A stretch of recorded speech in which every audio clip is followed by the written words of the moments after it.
တက်ရောက်ချင်းမြင့်ကြတဲ့ခေါင်းဆောင်များအားလုံးအဖွဲ့အစည်းများအားလုံးကိုမင်္ဂလာပါလို့ဥစွာနှုတ်ခွန်းဆက်ချင်ပါတယ်ကျွန်တော်တို့အနေနဲ့ဒီကနေ့အခမ်းအနားမှာတက်ရောက်ရတာကတော့ချင်းညီနောင်များရဲ့နှစ်တာဆောင်ရွက်ချက်များအပေါ်မှာဂုဏ်ပြုခြင်းဖြစ်တယ်လို့တော်လှန်ရေးမှာကျွန်တော်တို့အင်အားစုစည်းမှုလိုတယ်ဆိုတဲ့အတိစိတ်ဓာတ်နဲ့ကျွန်တော်တက်ရောက်တာဖြစ်ပါတယ်ကျွန်တော်နှစ်ပတ်လည်နှစ်အတွင်းမှာကျွန်တော်တို့ဆောင်ရွက်ခဲ့တဲ့ကျွန်တော်ရဲ့အတွေ့အကြုံများဟာတန်ဖိုးမဖြတ်နိုင်တဲ့ရှေ့ခရီးအတွက်သင်ခန်းစာတွေအများကြီးရရှိပြီးဖြစ်တယ်ဆိုတော့ယုံကြည်ပါတယ်ကျွန်တော်တို့ဟာတော်လှန်ရေးလုပ်နေတယ်လို့ခံယူထားတဲ့လူတွေဖြစ်ပါတယ်ကျွန်တော်တို့ကိုယ်တိုင်လည်းတော်လှန်ရေးသမားတွေလို့ခံယူထားသူတွေဖြစ်တယ်တော်လှန်ရေးလို့ပြောတာကတော့မတရားမှုကိုတွန်းလှန်တဲ့ဝါဟာရဖြစ်ပါတယ်ဒါကြောင့်ကျွန်တော်တို့ဟာတော်လှန်ရေးသမားတွေဖြစ်တယ်လို့ခံယူတာနဲ့အညီကျွန်တော်တို့ကမှန်ကန်တဲ့လမ်းကြောင်းပေါ်မှာကျွန်တော်တို့ရှိနေဖို့လိုအပ်ပါတယ်နောက်တစ်ချက်ကတော့စုစည်းဖို့အရေးကြီးပါတယ်ရန်သူကိုကျွန်တော်တို့ကနဲ့အင်အားအခြားသောအင်အားများနဲ့ရှင်ဖို့ဆိုတာခက်ခဲပါတယ်အမှန်တရားပေါ်မှာယက်တည်ပြီးကျွန်တော်တို့စုစည်းတဲ့ခွန်အားကတင်ကျွန်တော်တို့ရဲ့တကယ့်ခွန်အားအစစ်မှန်ဖြစ်မှာဒါကျွန်တော်တို့အမြဲတမ်းတတိချက်ဖို့လိုပါတယ်ဒါကြောင့်မလို့ခုနပြောလို့ပဲဒီကနေ့ကျွန်တော်တို့ဒီအခမ်းအနားကိုကျွန်တော်တို့ဒီအချက်နှစ်ချက်ပေါ်မှာကျွန်တော်တို့အဓိကအားပြီးကျွန်တော်တို့တက်ရောက်လာတာဖြစ်ပါတယ်ကျွန်တော်တို့တိုက်ပွဲတွေအချိန်တော်များများကျွန်တော်တို့ဆင်နွှဲခဲ့ကြပါပြီစခန်းတိုင်းနာတို့ကိုယ့်ဘက်ကအနိုင်ရတာတို့ကိုယ့်ဘက်ကအရေးနေတာတို့အများကြီးရှိပါတယ်အောင်ပွဲဆိုတာကတော့နောက်ဆုံးအဆုံးအဖြတ်မှာထွက်ပေါ်လာတဲ့အဖြေဟာအောင်ပွဲဖြစ်ပါတယ်ကျွန်တော်တို့တူညီတဲ့ပန်းတိုင်ရှိပြီးသားဖြစ်တယ်လို့ယုံကြည်ပါတယ်တော်လှန်တယ်ကျွန်တော်တို့မတရားမှုကိုကျွန်တော်တော်လှန်တယ်ဒါကျွန်တော်ရဲ့အစဖြစ်ပါတယ်ကျွန်တော်ရဲ့ပန်းတိုင်ကတော့တကယ်စစ်မှန်တဲ့ကျွန်တော် Federal Democracy ပြည်ထောင်စုတည်ဆောက်မယ်ဆိုတဲ့ပန်းတိုင်ဖြစ်တယ်အဲ့တော့ကျွန်တော်တို့ဘယ်ကနေစပြီးဘယ်မှာအဆုံးသတ်မလဲဆိုတာအတိအကျရှိတယ်လို့ကျွန်တော်ယုံကြည်ပါတယ်ဒီလိုမှန်ကန်တဲ့လမ်းကြောင်းပေါ်သွားတဲ့အခါမှာကျွန်တော်တို့ကစုစုစည်းစည်းနဲ့တစ်ဖက်နဲ့တစ်ဖက်တယောက်နဲ့တယောက်ကျွန်တော်တို့ကနားလည်မှုအပြည့်နဲ့အချိတ်ဆက်ညီကျွန်တော်ဆောင်ရွက်ဖို့လိုပါတယ်မြန်မာနိုင်ငံရေလို့ပေါ်ထွန်းလာတဲ့အချိန်ကလေးကကျွန်တော်တို့ဟာတစုတစည်းတဲ့ကျွန်တော်ရဲ့နိုင်ငံကိုမတိဆောက်နိုင်ခဲ့တဲ့အတွက်ကြောင့်မလို့ဒီကနေ့အထိကျွန်တော်တို့ဖျို့ဖျက်ဖြစ်နေရတာဒါကျွန်တော်ရဲ့အတွေ့အကြုံဖြစ်ပါတယ်အဲ့တော့ဒီတစ်ချိန်ຫນွေဦးတော်လှန်ရေးဟာအစီအစဉ်တကျတော်လှန်ပြီးအစီအစဉ်တကျကျွန်တော်ရဲ့ Federal Democracy ပြည်ထောင်စုကိုတည်ဆောက်ဖို့အတွက်အခွင့်အရေးတစ်ခုဖြစ်ပါတယ်ဒါအခင်းအကျင်းအသစ်ဖြစ်ပါတယ်ဒီလိုအခင်းအကျင်းအသစ်မှာကျွန်တော်တို့ဟာကျွန်တော်ရဲ့စိတ်ဓာတ်ခွန်အားကာယခွန်အားလုံးကိုအရင်အနည်းပြုတ်ပြီးတော့ဒေါ်လာနေတဲ့ချိန်ထဲမှာပဲ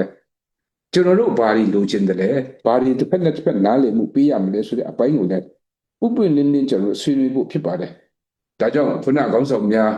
မိန့်ကြားသလိုပဲတစ်ဖက်ကလက်နက်ကင်တော်လှန်ရေးတစ်ခုတည်းလုပ်တာမဟုတ်ပဲနဲ့ကျွန်တော်ရဲ့အနာဂတ်အတွက်တည်ဆောက်နေတဲ့အချိန်ဖြစ်တယ်ဆိုတော့အမြဲတမ်းကျွန်တော်တို့ဒါကိုတတိချက်ပြီးမှတည်ဆောက်နေဖို့လိုပါတယ်စစ်တိုက်တာရဲ့အုပ်ချုပ်တာရဲ့နိုင်ငံရေးလုပ်တာရဲ့ပြည်သူ့ဝန်ဆောင်မှုပေးတာရဲ့ဆိုတဲ့ခေါင်းစဉ်တွေဟာတော်တော်ကွဲပြားပါတယ်စစ်တိုက်တဲ့လူဟာတချို့နိုင်ငံရေးကျွမ်းကျင်ခြင်းမှလည်းကျွမ်းကျင်မယ်ထိုနည်း၎င်းပဲအုပ်ချုပ်ရေးကဏ္ဍမှာတာဝန်ယူတဲ့လူကတော့အခြားတစ်ဖက်မှာသူ့အနေနဲ့အင်အားအပြည့်နဲ့လုပ်နိုင်ခြင်းမှလုပ်နိုင်မယ်ဒီဟာတွေအားလုံးကိုတစုတစည်းဒီ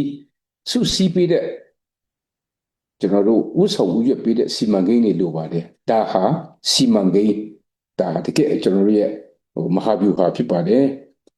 ဒီကနေ့ကျွန်တော်တို့အင်အားတွေကိုစုစည်းဖို့ပြောတဲ့အခါမှာတခါတလေမှာကျွန်တော်တို့စီမံအားလုံးအားမရပါဘူးကျွန်တော်တို့တိုင်းသားလူမျိုးတွေအသီးသီးမှာဒါကျွန်တော်တို့ညင်းပယ်လို့မရတဲ့အချက်ဖြစ်ပါတယ်ဒါကြောင့်မလို့လွန်ခဲ့တဲ့လတွေကဒီကျွန်တော်တို့ဒီကမှာချင်းညီနောင်တွေရောက်လာတဲ့အခါမှာကျွန်တော်ဥက္ကဋ္ဌကကျွန်တော်ကိုပြောပါတယ်ချင်းလူမျိုးတွေကိုငါတို့ကချစ်လေးရဲ့အတွေ့အကြုံပြောပြပါလို့သူကပြောတယ် အဲ့တော့ကျွန်တော်တို့လည်းဘယ်လိုအခက်အခဲတွေနဲ့ကျွန်တော်တို့ဖြတ်ကျော်ခဲ့တယ်လဲဆိုတော့ပြောပြပါတယ်ဒါပေမဲ့ကျွန်တော်တို့စုစည်းဖို့လိုပါတယ်ချောင်းလေးတစ်ချောင်းမှာရှိတဲ့ရင်းနေတ attva တွေကတော့နည်းပါတယ်ချောင်းတွေ3-4ချောင်းအများကြီးပေါင်းစည်းပြီးမြစ်ကြီးဖြစ်လာတဲ့အေးရောက်ဒီမြစ်ကြီးမှာရှိတဲ့ရင်းနေတ attva တွေကပိုပြီးများပါတယ်ပိုပြီးအကျိုးပြုနိုင်ပါတယ်ပိုပြီးမှကျွန်တော်တို့အကျိုးရှိစွာနဲ့ကျွန်တော်တို့ဒီအေးရောက်ဒီမြစ်ကြီးကိုအသုံးချနိုင်တယ်လို့ပဲကျွန်တော်ရဲ့အင်အားတွေအကုန်လုံးစုစည်းလို့ရှိရင်ဒါနိုင်ငံလုံးကိုကျွန်တော်တို့အကျိုးပြုနိုင်တဲ့ဝန်ဆောင်မှုပေးနိုင်တဲ့ကျွန်တော်တို့မြစ်ကြီးတစ်စင်းဖြစ်လာမယ်လို့မျှော်လင့်ပါတယ်ခုနပြောသလိုပဲကျွန်တော်တို့တိုက်ပွဲတွေအများကြီးဆင်နွှဲတဲ့အခါမှာကျွန်တော်တို့ရဲ့အရေးအမြစ်တွေဘယ်လောက်လိုအပ်တယ်လဲဆိုတာလည်းကျွန်တော်တို့လက်တွေ့သိပြီးသားဖြစ်တယ်ဒီလိုကြီးမားတဲ့အရေးအမြစ်တွေကိုလည်းတစ်ဖွဲ့ချင်းကျွန်တော်တို့ပြည်နယ်တစ်ခုချင်းအလိုက်ကျွန်တော်ဆောင်ရွက်နေလို့မရပါဘူးအဲ့တော့စုစည်းဖို့လိုပါတယ်စုစည်းတယ်လို့ပြောတဲ့အခါမှာကျွန်တော်တို့ CRPH ဥက္ကဋ္ဌကြီးခုနမိန့်ခွန်းပြောသွားသလိုပဲဘယ်သူကအထက်လဲဘယ်သူကအောက်လဲဆိုတဲ့အတွေ့အခေါ်တွေဟာကျွန်တော်တို့ကိုခဏခဏအနှောက်အယှက်ပေးပါတယ်ဒီလိုဟာမျိုးကိုတမင်တကာကျွန်တော်တို့အဖွဲ့ခြားသေးကိုခေါင်းထဲကိုရိုက်သွင်းတဲ့ဟာတွေကိုကျွန်တော်နားထောင်လို့မရပါဘူးအဲ့တော့စုစည်းရမယ်တာဝန်ကိုယ်စီရှိတယ်ဆိုတဲ့ဟာကိုလည်းကျွန်တော်တတိချပ်ဖို့လိုပါတယ်ကျွန်တော်တို့ခုနပြောလို့ပဲကျွန်တော်တို့ရဲ့တော်လှန်ရေးဟာအဆုံးမှာကျွန်တော်တို့တကယ်ပဲ Federal Democracy ပြည်ထောင်စုကြီးကိုတည်ဆောက်မယ်ဆိုတဲ့ရည်မှန်းချက်အတိအကျရှိပြီးသားဖြစ်တဲ့အတွက်ကြောင့်မလို့ဒီကနေ့ကျွန်တော်မမိတ်မတုံသွားဖို့လိုပါတယ်နောက်ဆုံးအနေနဲ့ကျွန်တော်အနေနဲ့ပြောချင်တာကတော့ကျွန်တော်တော်လှန်ရေးလူဦးတော်လှန်ရေးချိန်မှာကျွန်တော်အများကြီးအတွေ့အကြုံတွေရခဲ့ပါပြီမတူညီတဲ့ဒီအတွေ့အကြုံတွေကိုရှေ့ဆက်ရမယ်ကျွန်တော်ဒီနိုင်ငံတစ်ခုရဲ့လှပတဲ့တည်ဆောက်မှုကျွန်တော်တို့ကတေချာအသုံးချနိုင်ဖို့လိုအပ်ပါတယ်ချင်းလန်းရဲ့အင်အားစုချင်းလန်းရဲ့အရေးအမြစ်ဟာကျွန်တော်တို့ Federal Democracy ပြည်ထောင်စုအတွက်တန်ဖိုးမဖြတ်နိုင်တဲ့ခွန်အားတွေဖြစ်ပါစေလို့လည်းဆုတောင်းပါတယ်အခုဒီကနေ့မနေ့ပြင်ကတော့ကျွန်တော်တို့2025နောက်ဆုံးကျွန်တော်တို့ရဲ့နေ့ရက်တွေဖြစ်ပါတယ်အဲ့တော့မကြခင်ကျွန်တော်တို့မျှော်လင့်ခြင်းအပြည့်နဲ့ကျွန်တော်တို့ခွန်အားရှိတဲ့နေ့တစ်မှာလည်းကျွန်တော်တို့ရောက်နိုင်ပါစေဒါကျွန်တော်တို့ရဲ့ဆုစည်းမှုနဲ့ကျွန်တော်တို့ရဲ့အပြန်အလှန်နားလည်မှုသာလျှင်ကျွန်တော်တို့ကိုအောင်မြင်မှုပေးစွမ်းနိုင်မှာဖြစ်တယ်ကျွန်တော်မိမိယုံကြည်ရာမိမိတို့ရဲ့ဘာသာရေးအရာကျွန်တော်ဆုတောင်းခြင်းအဖြစ်အပြန်အလှန်အမြဲတမ်းကျွန်တော်ခွန်အားယူပြီးရှေ့ခီးဆက်ကြပါလို့ပြောရင်းဂုဏ်ပြုရင်းနဲ့ညီကုန်းချုပ်ပါလေကျေးဇူးတင်ပါတယ်